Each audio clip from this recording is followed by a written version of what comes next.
Play free, win big.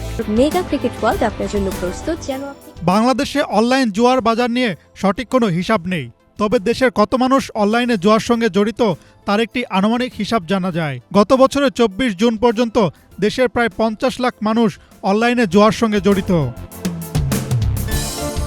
আর এসব online জুয়ার প্রচারণা করছেন দেশের জনপ্রিয় মডেল, অভিনেত্রী ও তারকা ক্রিকেটাররা।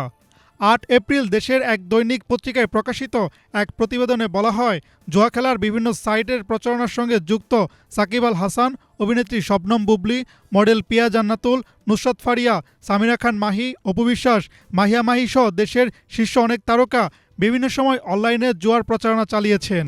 ওয়ার্ল্ডে অ্যাকাউন্ট ক্রিয়েট করে ইন্ডিয়া চিত্রনায়িকা শবনম বুবলী নিজের ভেরিফাইড ফেসবুক পেজে চলতি বছর মেগা ক্রিকেট ওয়ার্ল্ড নামে একটি জুয়া প্রতিষ্ঠানের 3টি বিজ্ঞাপন প্রচার করেছেন। এ ব্যাপারে জানতে বুবলীর মুঠোফোন নাম্বারে কল করে ও খুদে বার্তা পাঠিয়ে কোনো সাড়া পাওয়া যায়নি।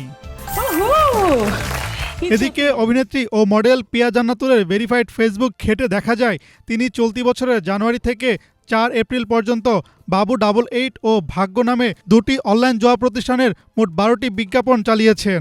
এ ব্যাপারে জানতে তাকে ফোন করা হলে তিনি কথা না বলেই ফোন রেখে দেন। ক্রিকেট ঘিরে অনলাইন জুয়ার প্রচারণায় ক্রিকেটার সাকিব আল হাসানের নাম সবচেয়ে বেশি আলোচিত।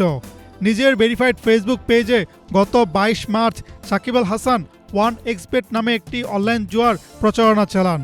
এর আগে 2022 সালে বেট উইনার নামে একটি অনলাইন জুয়া প্রতিষ্ঠানের অঙ্গ প্রতিষ্ঠান বেট উইনার নিউজের শুভেচ্ছা দূত হিসেবে চুক্তিবদ্ধ হয়েছিলেন তিনি। 2024 সালের ফেব্রুয়ারিতে 3 ইউটিউবারকে জুয়ার প্রচারণার অভিযোগে পুলিশ স্বপ্রণোদিত হয়ে মামলা করে গ্রেফতার করেছিল। তবে জুয়ার প্রচারণা চালিয়ে দেশের শীর্ষ তারকারা সবসময়ই ধরাছোঁয়ার বাইরে থেকে যাচ্ছেন। তাদের বিরুদ্ধে আইন শৃঙ্খলা রক্ষাকারী কোনো সংস্থাকে ব্যবস্থা নিতে দেখা যায়নি। বিষয়টি নিয়ে ডাক, টেলিযোগাযোগ ও তথ্য প্রযুক্তি মন্ত্রণালয়ের দায়িত্বপ্রাপ্ত প্রধান উপদেষ্টার বিশেষ সহকারী ফয়েজ আহমেদ তৈয়ব গণমাধ্যমকে বলেন, প্রস্তাবিত সাইবার সুরক্ষা অধ্যাদেশে সাইবার স্পেসে জুয়াকে অপরাধ হিসেবে গণ্য করা হয়েছে। চলতি সপ্তাহে যদি অধ্যাদেশটি উপদেষ্টা পরিষদে অনুমোদন পায়, তাহলে এই অপরাধে জড়িত ব্যক্তিরা আইনের আওতায় আসবেন। হাসনাত জুবায়ের, বাংলাভিশন, ঢাকা।